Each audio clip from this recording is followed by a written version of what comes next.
Hello, everyone, and welcome to another episode of the 3X Value Growth Podcast. My name is Carrie Sauls, Value Growth Advisor and author of the bestseller, Multiply Your Business Value in 3 Steps. I start every episode with a bit of trivia about the state of New Hampshire. And for today, my trivia tip is that the University of New Hampshire was founded in Durham, New Hampshire, over near Portsmouth in 1866. The University of New Hampshire serves an undergraduate population of 10,500 students. So one more thing you know about New Hampshire. I'm joined today on the 3X Value Growth Podcast by Bill Cates. First, let me welcome Bill. Thank you. Great to be here. Where are you calling in from, Bill? I live in Annapolis, Maryland. I've been here for about a year on the water. Beautiful city. On the water. Do you do sailing? No, more of a power boater, but I haven't purchased a boat yet. I decided to have friends with boats. A little easier and, less trouble. Yeah, the work isn't on your shoulders. That's right. Definitely. Right. So, all right, Bill, thank you again for joining us. For those of you who don't know Bill, let me give you just a brief introduction to Bill Cates. Bill Cates started, built, and sold 2 successful book publishing companies. Bill is now the founder and president of Referral Coach International and works with businesses who want to multiply their best clients by adopting proven processes to generate more purposeful word of mouth, referrals, and introductions from advocates. Bill is also the author of 3 best-selling books, Get More Referrals Now, Don't Keep Me a Secret, and Beyond Referrals. His newest book will be Radical Relevance, and it's scheduled for release this month? Yeah, hopefully by the end of this month. Excellent. Congratulations. The title for our 7-question interview is Multiply Your Best Clients. And we will do that in just 7 minutes. Are you ready? I'm ready. Let's do it. Your 7 minutes starts now. Bill, who's your ideal client? My ideal client for my business are advisors, other professionals, and their firms who want to, like you said, multiply their best clients. And, I believe that serving the heck out of clients will create incremental growth, and we need to do that. But if we have ways to leverage, to promote introductions, then we can create exponential growth. And that, everybody wants to increase revenue without increasing their marketing budget. And it's the introduction process that will allow them to do that. Very cool. So my second question is, what is the problem that you see that you solve for these businesses to help them create more clients? Sure. It's these days it's reaching enough of the right people. I've kind of coined a phrase, right fit client.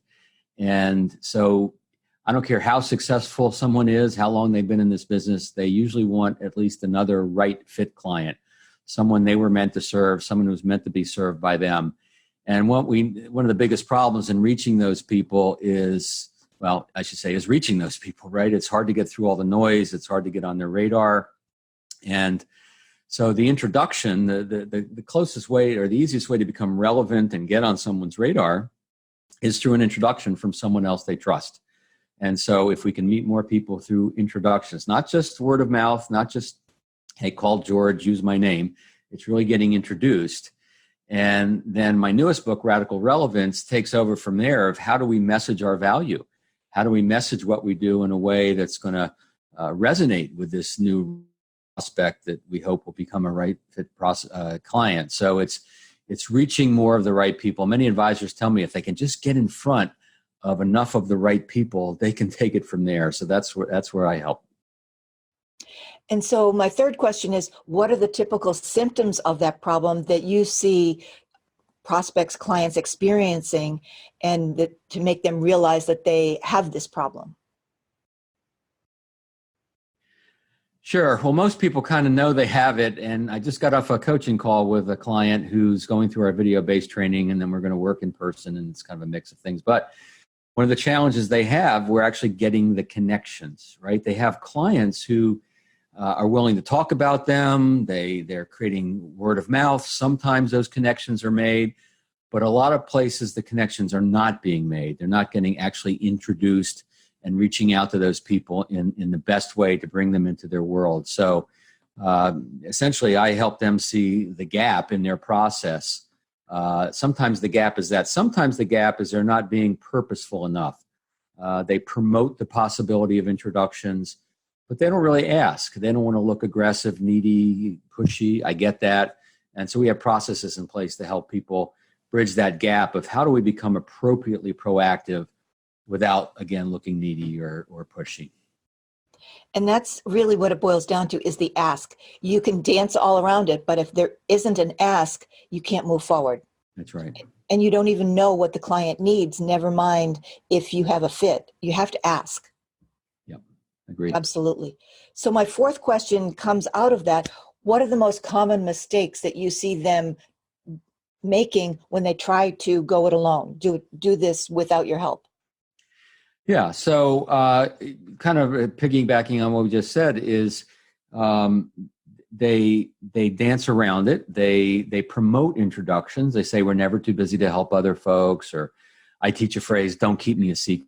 And that's good. That sometimes actually creates some good activity, but it's not really the ask. And in the ask, the biggest mistake I see people make is they come too general. The fatal mistake is, do you know anybody else we can help? They throw open the whole universe and hoping that their clients will think of someone, but quite often they draw a blank.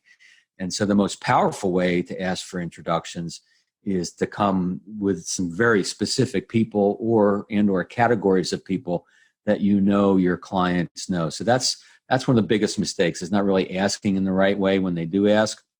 And then, as I mentioned earlier, not working with the referral source to get the actual introduction, having a process to get introduced, a collaborative process to get introduced, so that you get on that other person's radar in the best possible way. That's great. So number 5 comes out of that. What would be one valuable free action that you could suggest to our audience that they can implement that will help them increase their business from the world that you work in? Sure. Probably the most important thing and valuable thing I've been teaching for 25 years is something I call the value discussion. You could call it communication review. You could call it value review. There's a lot of different words, but essentially you're checking in with prospects and with clients, and you're asking open-ended questions, and you're saying, we've talked a lot about, we talked about a lot of things in today's meeting. What stands out as the one or two most important things we've discussed? Or if it's at a deliverable, an insurance policy, a financial plan, we've been through a process to get to this point. Can you tell me the value you feel you've gotten from the process? Notice these are open-ended questions. We're trying to get the client to get in touch with the value and articulate it. And then if it's a review meeting, we've been working together for a few years, let's stop and reflect on the things we've done over the last couple of years. What stands out as, some of the value that you feel we've delivered over these years. And you can come prepared with a few things to suggest.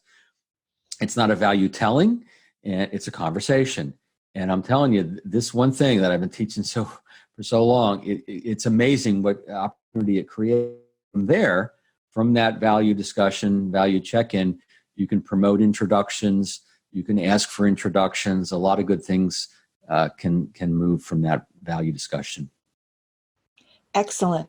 So building on that, what is one valuable free resource that you could direct people to that will further help them to solve the problem?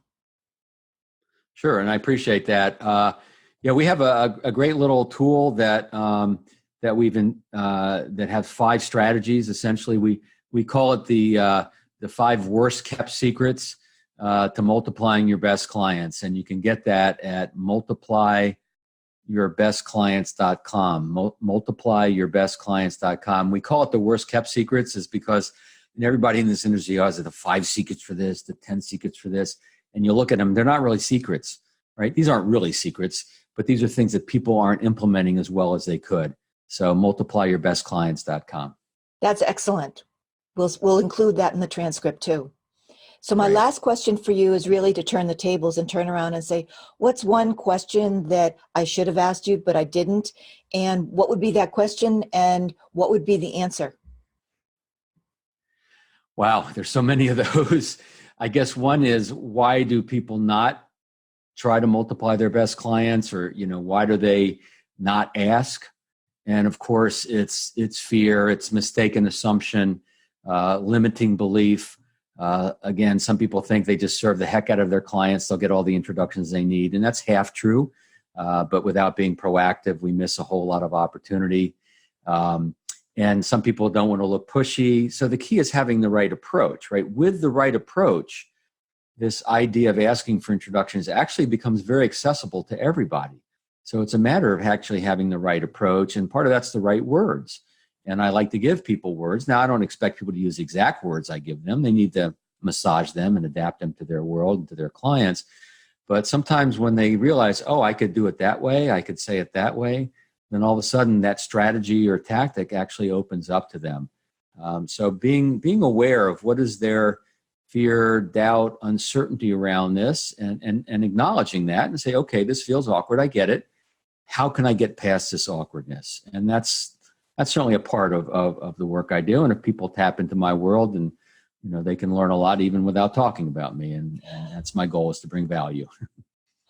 Absolutely. You brought value today. Thank you very much, Bill Cates, for joining me here on the 3X Value Growth Podcast. Thank you for being my guest today. You bet. Thank you.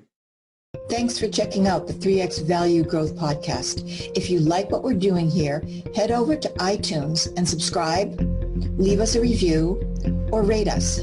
It's very much appreciated. And if you'd like to learn more about the 3X Value Growth model, go to www.3xvaluegrowth.com/model for the PDF.